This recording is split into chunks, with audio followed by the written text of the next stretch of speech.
So yes, thanks Claire for the tag on this one. This is called Solo Dolo or something. It's just about them fragrances in our collections which we've only got one of.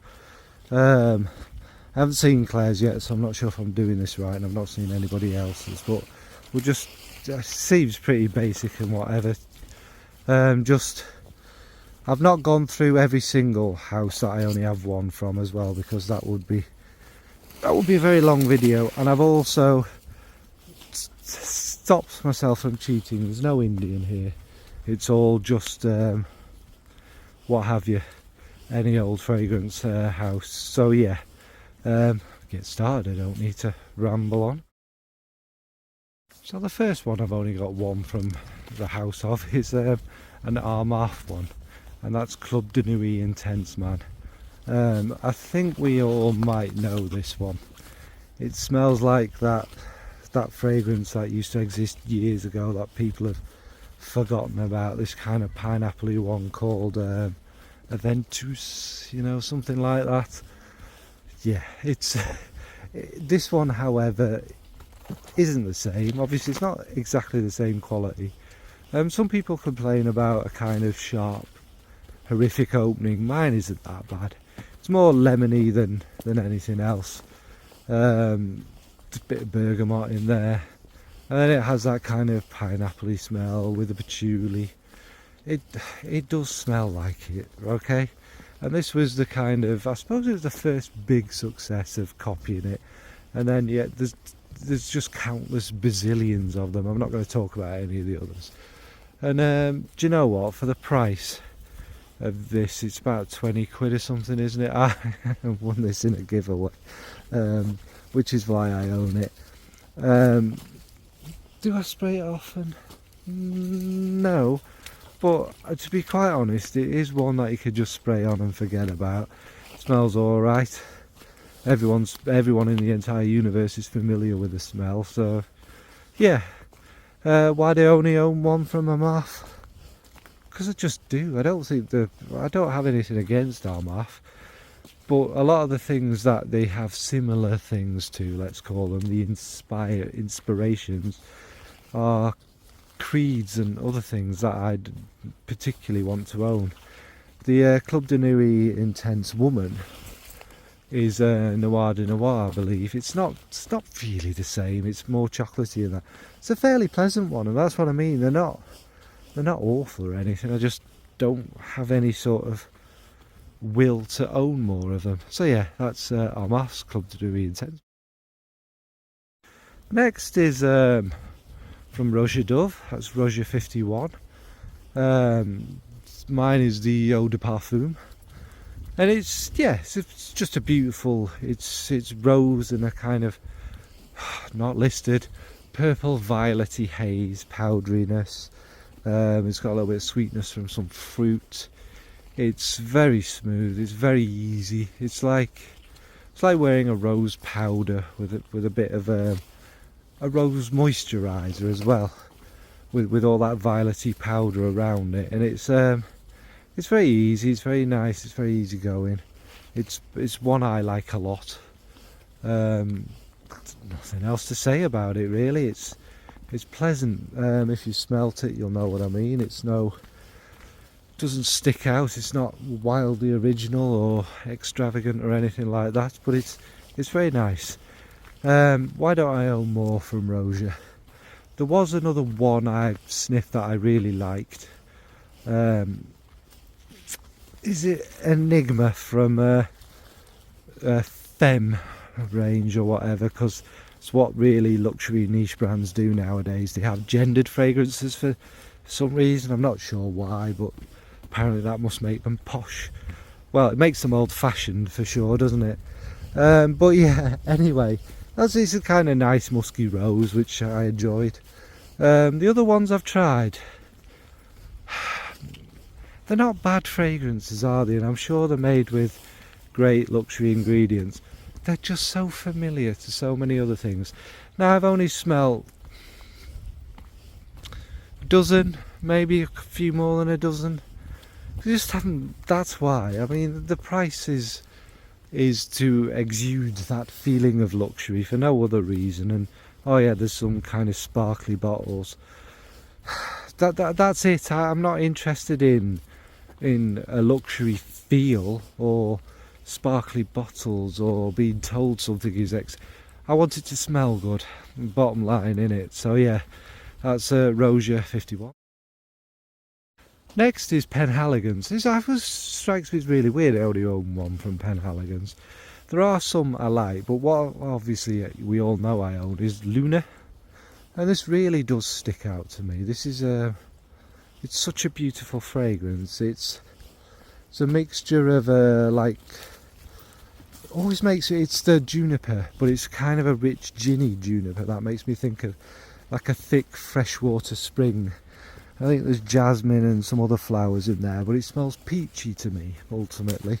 So it makes me think of peaches in like a mountain spring. It's refreshing, but also warm. It's cooling. It's just very lovely and very happy and very pleasant. And definitely, when spring comes, it's one of the first ones I reach for. I really do like it. Again, there's a few things kicking about like it, but not the same. Why don't I own more Penhaligons? Well, there have been a few of the older ones I do respect, let's say, but none have really blown me away. There's the I never remember the blooming name, the famous rosy Udi one that I liked, but it always felt like there was something missing from it. I'll flash the name up on the screen. I should know. I'm getting old, I'm forgetting things. That's really nice. We just seem to go a bit flat. I wish it had a bit more about it. And then the modern ones, yeah, they're modern in every sense of the word. Quite generic, full of fixatives and additives and things to make people smell it 10 miles away. There's less finesse and quality that we obviously do expect from like a heritage brand like Penhaligons, but that's gone. They've moved with the times. I need to get over it. So yeah, that's Penhaligons. So next is from Fragranze du Bois, and it's called Petales de Cashmere. This was always going to be one that I loved. It's discontinued now, sadly. It is, as the name implies, it's lots of petals, lots of kind of fresh, powdery, almost dew-kissed as well as sun-kissed and warm flowers. It's got violet in it, it's got rose, it's you know, and all sorts of other random petals in there, and it just smells like someone's been picking them and all, and you're lying on a bed of them. It's very sensual and very lovely. Also in there's little hints of caraway, which gives it this nice little spicy edge, and obviously the musks, and there's a bit of citrus that lift it, so it's not just, you know, soft powdery petals. It's got a bit more to it. It's really lovely and really gentle. So why don't I own more from Fragranze du Bois? I think there's a very obvious answer there: the price. There are two. Well, there's one I'm interested in that I've actually never smelt, but it's supposed to be a little bit like Oud Wood, which is Oud Noir Intense, and Oud Jaune Intense is the other one that I just love. Kind of a tropical floral one, which we all know I'm actually quite a fan of. But generally speaking, it's the price. You know, I can't justify spending that much. And then they're kind of, we're going along the same path as Roja. The blingy bottles and stuff. I know it's to maintain prestige, but I don't necessarily really want a blingy bottle. I'd appreciate the fragrance whatever bottle it came in. So yeah, that's a Fragranze du Bois. So yeah, next is State of Mind, and Secret of Success is the one I own. This is beautiful. It's grapefruit and tea are the main kind of things, like a more kind of red grapefruit kind of thing, so it's a little bit sweeter and easier to do, but it adds that freshness. There's a lot more in it, but the tea is the main star. It's the main thing. It's what the line's about, really. And mixed with that kind of lovely fruity grapefruit and the spices and the musks and that, just creates this really kind of calm, serene, but happy and fresh one. I think you can wear this all year round, anytime. Oh yeah, and there's a bit in them spices, a bit of cinnamon, which gives it, I suppose, a bit more of that warmer feel. And it's just very, it's easy going, and it's very pleasant, but it's also kind of calm and serene. And you can watch the world go by in it, like with a proper cup of tea. So why is this the only one? Truth be told, it's me being a tight-fisted person. The samples are not available in the UK, and I have asked about this. You can get them from France. I mean, it's, you know, it's doable, but the postage is more than the samples, I think. And look, it's not their fault. That's just people who vote. Let's not get into that. It's idiots' fault that you know, I have to pay such a ridiculous amount of postage on things. But it is what it is, and nothing is gonna change that, is it? Sadly. So I'm not, you know, mad at the brand about it. But that's why, because obviously I'm not going to blind buy things. I'm not, you know, crazy, and they are not cheap fragrances by any means. So it's wanting to sample them and not being able to, really. And I don't think I'm being tight. You're not going to pay more for postage than the actual product you're buying costs, are you? So yeah, State of Mind, Secrets. So next is Jo Malone, and obviously I own one of the more famous ones from that line, Pomegranate Noir. This is beautiful. What pomegranate smells like, I couldn't. Well, I do know, because I smell a real pomegranate, and it might be in another of my fragrances. But I wouldn't say that that's a kind of big thing through this. There is that kind of fresh sharpness, a little bit in there, but ultimately, to me, it smells like cloves, lots and lots of cloves, with a hint of blackberry, and obviously a nice muskiness. It's a beautiful fragrance. It really is very nice, actually, and that's obviously the reason I own it. Now, why do I only own one Jo Malone? Truth be told, I'm not the biggest fan of the brand. I'm not saying they're bad or anything, but they kind of don't do anything for me, and that's not because I understand what they are. They're meant to be like that. They're meant to be like room freshening scents and cologne style, kind of refreshing kind of feeling ones, which is completely fair enough, isn't it? I mean, that's not a bad thing, is it? But they just have not found many that do anything for me. Plus there's also a kind of, I don't know, a feeling of protecting the artist. Obviously we know Jo Malone has set up another brand because of artistic differences, and I admire that a lot, and I understand. I mean, we don't know everything about it, but you can imagine trying to cheapen everything and make everything generic isn't something an artist, a creator, a person with a vision wants to do, is it really? So yeah, that's why I own one from Jo Malone. Next is Milano Fragranze. Doesn't quite slip into the indie way, I think. We'll call this strictly niche. That's La Prima. Now La Prima is peachy, divana, osmanthus. It's beautiful, juicy, sumptuous flowers and that kind of fruity feel. There's a little bit of a kind of boozy feel about it, probably the divana and that. And also you've got suede, and there's this kind of fancy fir note, which gives it a little bit of a naughty wink in there. Oh yeah, and tuberose obviously is in it. And it's just this big, elegant, like the name would suggest, like some, you know, people going to the opera, fur coats, monocles, faux foxes wrapped round their necks. I refuse to believe people still do that kind of thing, and it's just a very lovely fragrance. I've got no complaints about it. I really enjoy it. It was one of them that was special to me that I waited for a long time, wasn't it? Yeah, I mean, why do I only own one? Because I liked a lot of the others, but I don't want to just buy stuff for the sake of it. I maybe have my eye on Galleria, which I may get one day. And it's such a really good line, interesting.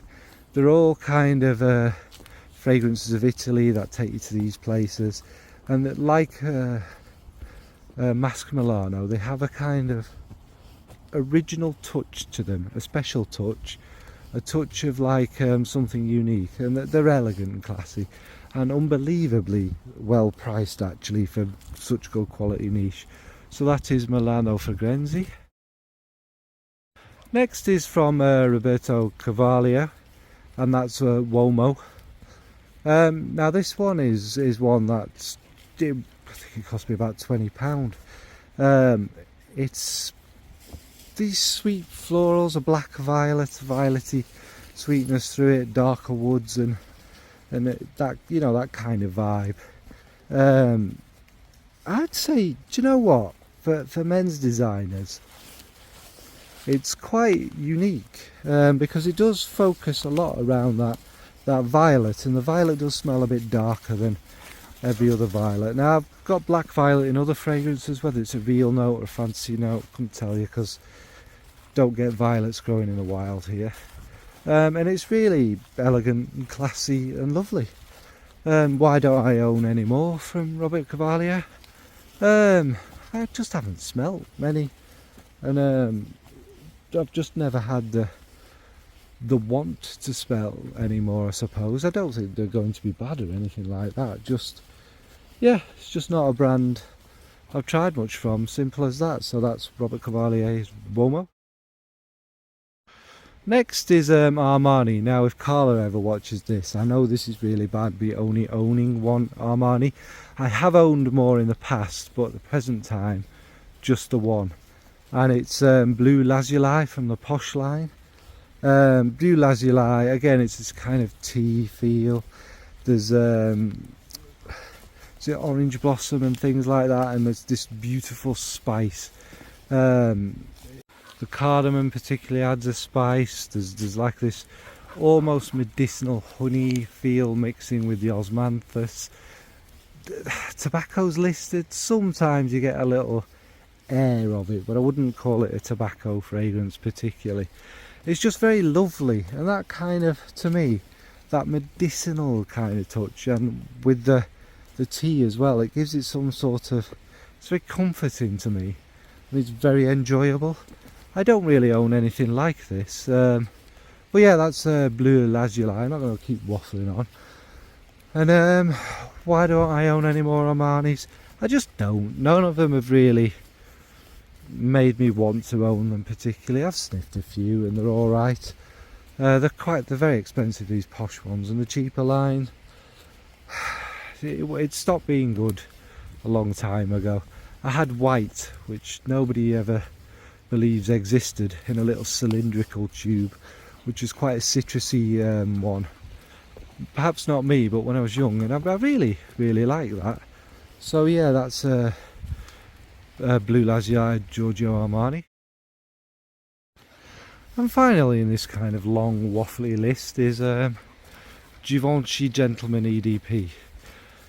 Now this one is beautiful, absolutely beautiful. It's iris and woods predominantly. I think there's a bit of spice in there, a bit of kind of this and that, you know, there's no point going into it. It's about the iris and the woods really, and the iris is a little bit of that kind of floral, so-called lipsticky feel. It's not really like the Uomo, and it kind of runs through it smoothly, and there is that maybe a little kiss of the chocolatiness. It's not chocolatey, but there is that, and it mixes with them beautiful woods. I think it might be sandalwood in the base, and it's beautiful, it's quiet, it's elegant, It's warming. It just smells like I want to cuddle myself when I wear this, and it is just classy and smooth. It will always get compared to Dior on, but no. This is maybe more about the kind of smoother woody feel. It's not a loud obnoxious one, it's just very, very beautiful and very elegant and classy. And sometimes I'd say it's more one of my chill out scents. So why don't I own more from Givenchy? Truth, it's not a brand I know a lot about. It kind of never, I mean, back when I was younger, I don't think there was any that ever really gripped me. And as a brand, it's not, you don't hear much about it for a start. That would be a fair comment. And also, it's just not something that's easy to sniff, or that I've ever been desperate to sniff. There are a lot of flankers to this gentleman one, and I know the original EDT is very different. It's a kind of classy, is it a Fougere style one, which I obviously wouldn't love, but yeah, that's a Givenchy Gentleman EDP. So yeah, that's just 10 of them.